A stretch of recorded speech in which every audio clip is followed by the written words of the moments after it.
Hi. Welcome to another session of Searching for Answers, the program where we dig into the text to get an idea of what it meant when it was originally written and what it means for us today. On this occasion, we've got a couple of good colleagues joining in with us, and so I'll give them a chance to introduce themselves. Leo Ranzelin, School of Religion, Loma Linda University. My name's Rochelle Webster, and I am a pastor on staff with the Redlands SDA Church. Yeah, so Leo and Rochelle. I'm John Jones with La Sierra University, and we're looking at the book of Esther. Fascinating story, great literary qualities, and a lot of fun to read as well. Interestingly enough, it's the only book in the Bible that doesn't have the name of God in it, at least where you can see it. It may be lurking behind the surface a little bit, right? So we'll kind of get back into that a bit. Let me invite you to grab one or more translations, versions, whatever language works for you, and get one or more out in front of you. If you have more than one, that's always a helpful idea, so you can compare versions. But we'll get into it. Here we are back in the 400s, huh? Before Jesus, before Christ. And here it looks like God's people, the people of Israel and Judea, are not in their homeland, but all the way over near what we would call Iran today, right. Persia in those days, between the Tigris and Euphrates rivers. And they are captive. They've been there now more than 70 years. Cyrus has come and gone. He's told the captive people they could go back home if they wish, but they're apparently welcome to stay if they like. And it looks like more than half of them have chosen to stick around because they're actually settled down and prospering in some sense. So while one cohort of them has gone back to restore the walls and rebuild the temple and get houses established, others are simply now kind of integrated themselves with the existing culture there. So now we have this king, a couple of names he goes by, Ahasuerus or something like that, and Xerxes or something like that. Believe it or not, those two names actually are one name in the original, but they come out differently when they're transliterated over into Hebrew and other languages. And we are down now well over a century from that captivity. And we now come to this fascinating story where Ahasuerus, or Xerxes, in his third year in office, celebrates himself. Can you imagine that?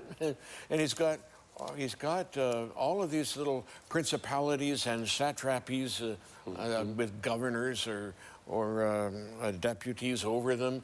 And it apparently, this is astonishing, it reaches from all the way down to Egypt, across the Tigris, Euphrates, and all the way over to India.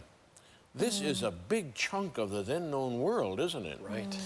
But he has pulled everybody together, and there's this lengthy celebratory thing going for 180 days. It comes down to the climax at the end, and his judgment has been impaired, shall we say. A little too much celebration. Right. And in an ill-considered moment of desperation, I think, looking around, now what else can I do to entertain this crew before we send them all back to rule their little principalities? Oh, I know what I'll do. I'll get Vashti, his trophy wife, you know. Right. And this is not a good idea. First of all, in principle, and secondly, because he should have known her better than that. And he didn't make the command secret. Apparently everybody has heard him say, I'm going to bring out my... And so he's really put himself in a corner now, hasn't he? You know, she, perhaps more sober than he, refuses to oblige him. Right. The upshot is she loses her position. much follows. There's a whole military campaign, which went bad, by the way, for Persia. But eventually Xerxes regains his senses, and he starts to think about Vashti again. Now, one of the issues in all of this, of course, was what's going to happen in every household when the story about Vashti gets out, you know. And so the people who advised him to get rid of her, now he's starting to think about her, and he may turn against his advisors. And they say, well, we need to keep him distracted and kind of fascinated with others, and so they put together this plan. And you remember the story. It's a familiar one, so we won't take time to unpack it in more detail here. But apparently, among the Jewish settlers who have chosen to remain there, who apparently are not altogether welcome, but here is this beautiful young lady whose name means star, Hadassah, or Ishtar, or Esther. And the upshot is that she winds up being put in the position of queen. That's the quick sketch. That's the quick version. Anything you want to pick up on, Leo, with reference to that at all? Yeah, nice summary of chapters 1 and 2. The thing that I was struck with in chapter 1 is that once Queen Vashti does not appear before his dignitaries there at this feast, he is enraged. And it's that anger and rage that lead him to enact this edict, right, of wifely insubordination. Right? Women must henceforth pay honor and respect to their husbands. We don't want them getting out of hand. And so it's a fit of rage and anger and probably a fit of drunkenness, as you alluded to earlier, that lead him to enact that edict. Now, I raise that because I'm wondering, Haman also is going to be enraged and infuriated. And that also is going to lead to an edict that's going to seek the extermination of all the Jews. And that second edict, I think the story clearly suggests, is inappropriate, of course, a wrong edict to make. And in reading through this again, I just wondered if the second edict comments on the first edict and actually qualify it and call it into question as an inappropriate edict of subordinating women. In the one case, subjugation of a gender. Yes. In the other case, subjugation of an ethnic group. Exactly. And religion. Right. Yeah. So to be both Jewish and female is already you got two strikes against you in a way, don't you? What do you think, Rochelle? Yeah, it's a fascinating story, this book of Esther. And you can read it and reread it and discover new things every time you do. I think one of the things that stood out to me in the first couple of chapters that I see repeated again, one of them is the edict, and the other is this act of defiance and who defies and how, I suppose it's potentially honor and shame, and in that context, right, of honor and shame. But there's a number of moments where people defy expectations and it sets the plot. It moves the plot along, sets the plot in motion and moves it along. And it's interesting to note as we look at these next couple of chapters, just who stands up and refuses to do what is asked and what comes from it. So it's a really interesting setup for the rest of the rest of the story. Vashti is summoned and declines. Esther, per general practice, is not summoned, but takes the initiative to come. So we wonder in the first couple chapters, is Esther as good a woman as Vashti was? But by standing this ongoing narrative on its head, we see that she is. She's willing to come before Xerxes without being summoned. So there's a kind of inverted parallel there. that shows us we're really dealing with two women of some considerable substance and backbone, each in their own way. Right? I also find it really intriguing just how fragile the honor system is, how easily it can be disturbed Yes. by a woman refusing to come before the king. Yeah. An edict needs to be, I mean, it's a very strong reaction, and you can read it a variety of ways. Maybe it was an incredibly strong thing that she did, or you'll see a lot of very strong reactions to things that in this culture wouldn't be considered as massive a challenge, right? And so this honor-shame society has just very different rules, and it feels like if you step over the line, you know, everything shakes, everything trembles. It's fragile, isn't it? It feels very fragile. It's amazing. In a way. And here we'll get to Haman's quite soon enough. And again, it's the issue of honor. Exactly. Isn't it? Right. I don't know, Rochelle, you're just back from Egypt this summer. Right. You had a chance to see a little bit more of the operation of how that grip on power can be so slippery. Yeah. It was a fascinating trip, and especially since the revolution in Egypt. Yeah. And it's difficult to pinpoint causes, and it's difficult to pinpoint solutions, but this fragility, I think, stands out.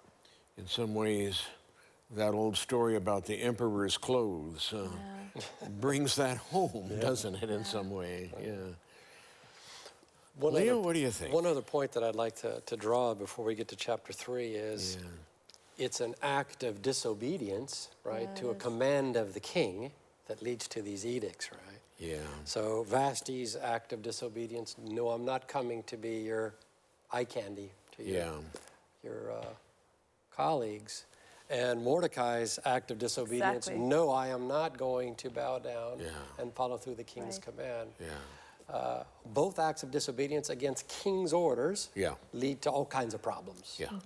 So I've wondered, what does that suggest about this story? Is it inappropriate to disobey king's orders, or just be aware of that if you do so, there will be repercussions? There'll be consequences. Right.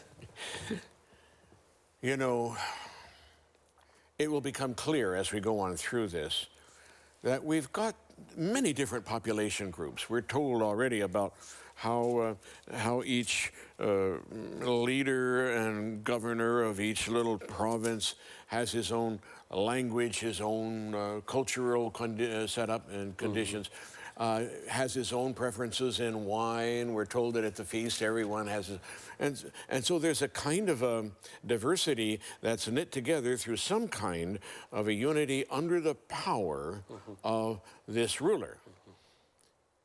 But the problem of the desire for this unity, however paper thin, as Rochelle has reminded us, is that you've got essentially one group who don't altogether fit. And that's resented by all the others.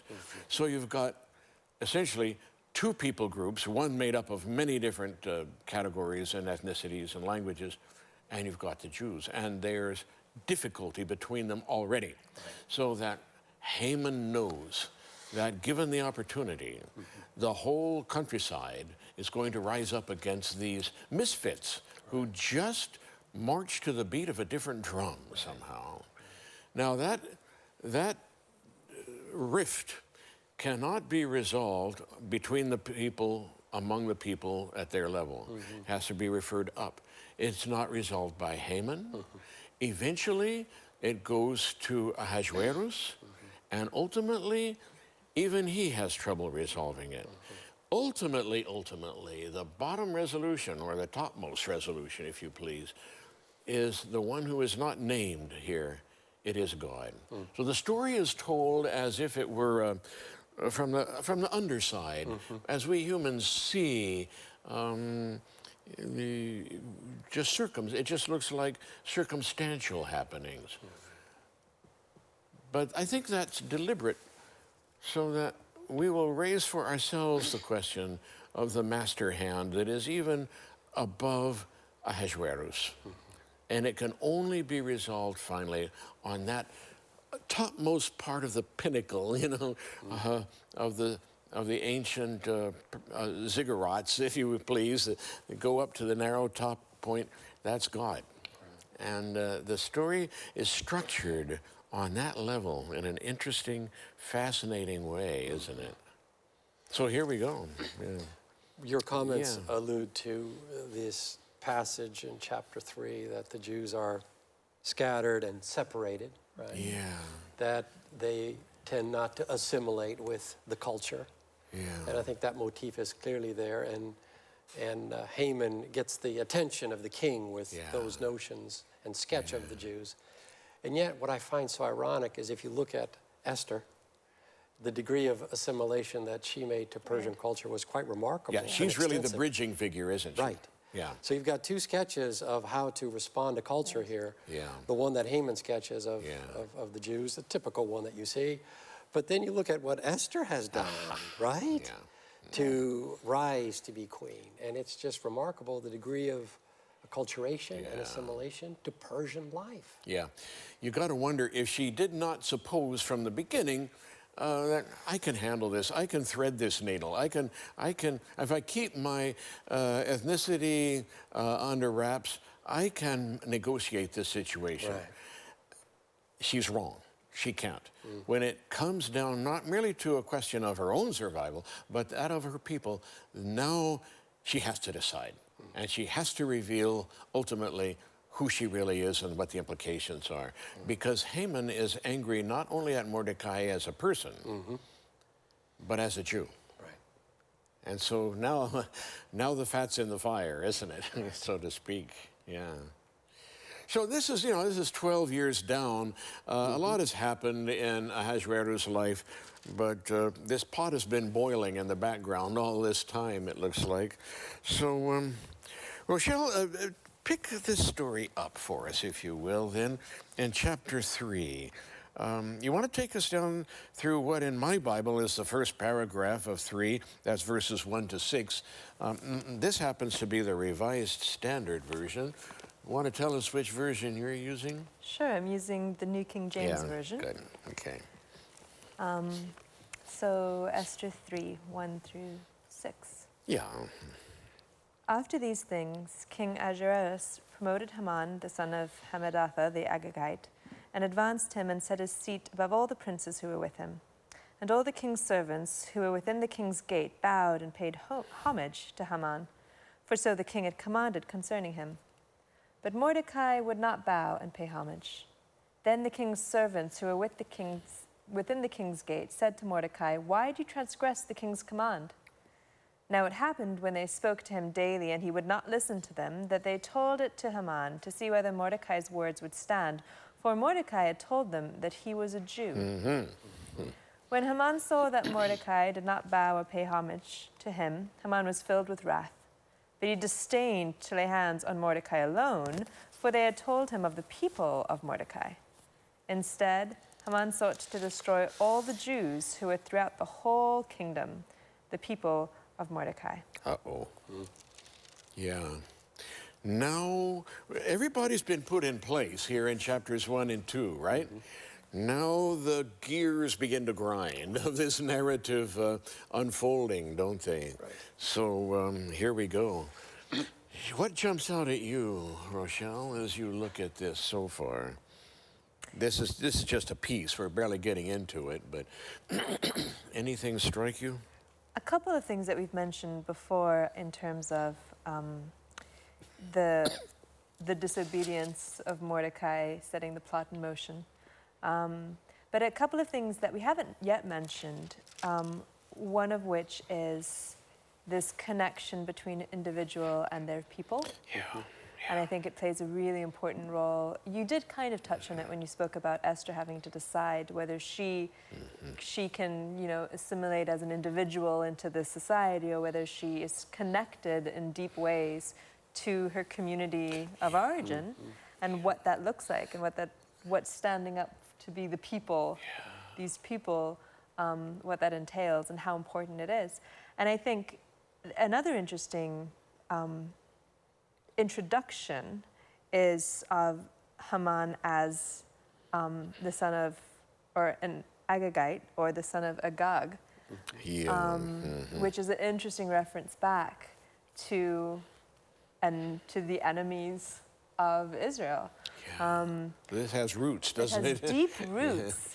It's not just a casual name being tossed out there. It's a name that would resonate with the listeners of this story, as the enemies of Israel that God demanded, or God commanded, soul destroy, and He did not destroy the king, or He did not destroy Agag, and the Lord's displeasure with that, and just this. This is a really important introduction for Haman also to represent something larger than just an individual. Yeah. Yeah, right. That's important. Yep. Yeah. So are we meant to see this echo that you just alluded to, the conflict between the Israelites and the Amalekites? I think any Hebrew person hearing this story would get it immediately. Yeah. I think so too, especially since in chapter 2, Mordecai is called a Benjaminite. Right. Yeah. And all of a sudden here, Haman is an Agagite. Yeah. So you just can't help but go back, I think it's 1 Samuel 15, and look at that holy war edict, if you will, Right. to destroy all of the Amalekites. Right. Saul doesn't do that and gets himself in trouble. Right. Yeah. I think that enmity between these ethnic groups is here, is it not? From the get-go, it echoes it. Yeah. Yeah, this is not just two individuals. We've Right. got people groups. This is essentially a genocide now that's being planned, isn't it? Yeah. Serious business. Yeah. So, Leo, take us a little further into this, huh? Well, what I was struck was Yeah. here is the previous story. Mordecai is his hero, right? He discovers his plot against the king, and it turns out to be true. And you would think that the next story would be, we need to honor Mordecai, right? Yeah. He goes off the stage, all of a sudden, boom, here comes Haman. Yeah. So he's not rewarded for his saving the king. Yeah. But of course, that will come later. So I was struck by that. Yeah. The other thing that I puzzled over is why doesn't Mordecai follow through with the command to bow down? He has assimilated to some extent. He's named after Marduk, after all. That is a very Persian name. It's a very old one. It's one of their gods, in fact. He apparently is willing to go that far, but he's not going to bow his head, Well, and he tells Esther not to say Yeah, that she's that's right. that she's Yeah. Jewish. I mean, Yeah. you could say that he knew he had foresight to know that there was going to be a plot, or you could say that or you could question about just Yeah. what assimilation. Just they're wrestling with this question, and so I think that this is further evidence that the fact that Haman was this people group is deeper than homage to the king. This is an enemy of us. They just need to go back wherever they came from because they are illegals. Right. You can decode that as you wish. And why does Mordecai inform them that he's a Jew, but he won't let Esther, as you alluded to, Right. disclose that in her environment? And of course, this act of disobedience on his part not only threatens his life, but the life of the entire Jewish people. Yeah. So he should have been perhaps a little more careful in this act of disobedience. So you wonder, was it that enmity that caused him to act inappropriately? Yeah. Leo, take us down through a few more verses, if you will. Verse 7 and following? Yeah, pick up with verse 7 and take us on down through 11 or so, if you like, in chapter 3 of the book of Esther. Reading from the New Revised Standard Version. In the first month, which is the month of Nisan, in the 12th year of King Ahasuerus, they cast Pur, which means the lot, before Haman for the day and for the month, and the lot fell on the 13th day of the 12th month, which is the month of Adar. Then Haman said to King Ahasuerus, There is a certain people scattered and separated among the peoples in all the provinces of your kingdom. Their laws are different from those of every other people, and they do not keep the king's laws, so that it is not appropriate for the king to tolerate them. If it pleases the king, let a decree be issued for their destruction, and I will pay 10,000 talents of silver into the hands of those who have charge of the king's business, so that they may put it into the king's treasuries. And so the king took his signet ring from his hand, gave it to Haman, son of Hammedatha, the Agagite, the enemy of the Jews. The king said to Haman, the money is given to you, and the people as well, to do with them as it seems good to you. So the first thing we have to notice right on the surface quickly is that this is a bribe. He's offering Ahasuerus 10,000 talents of silver. Ahasuerus says, no, you do what you want with your money, but I will support your desire in this regard. The narrative leaves it kind of open-ended as to whether he accepts it or not, and I wrestled with that. 4:7 kind of suggests that he did take it, right? Yeah, so we'll have to look at that. Yeah. Now, the grounds for all of this, basically, he's putting this not in terms of they don't honor me or whatever. He's saying your word does not carry with these people. They don't obey the laws. Now, that, I think, is a stretch, because Jeremiah tells the Jewish people to obey the laws of the land wherein they live, insofar as they can without violating God's will. So I think that's an overstatement on his part. But nonetheless, he's pumping the case up against them as fully as he can. And essentially, the dissatisfaction is these people are different. They have their own ways, they're not our ways, and they don't do our thing, they do their thing, and we just need to get them out of here. And the only way to encourage them to get them out of here is with the edge of the sword. That, of course, is the last time in history we have such an example ever happening, right? These are, in essence, the classic charges against the Jewish people. They are. That have gone down through history. They are. They're insular, they keep to themselves, and they don't really care for other peoples. And there's this dislike of humankind, if you will. And indeed, we hear similar voices yet in our time today. Yes, indeed. I won't take time to belabor that or unpack it. Every one of our hearers who keeps an eye on the daily newspaper or the television can find our own echoes in our own society. So there is much here that really calls us to account, to think newer and deeper thoughts from a different perspective as well, asking ourselves, what does it mean to be a member of the dominant culture in society or of the subordinate culture? Lasting questions we'll have to look at more together next time on Searching for Answers.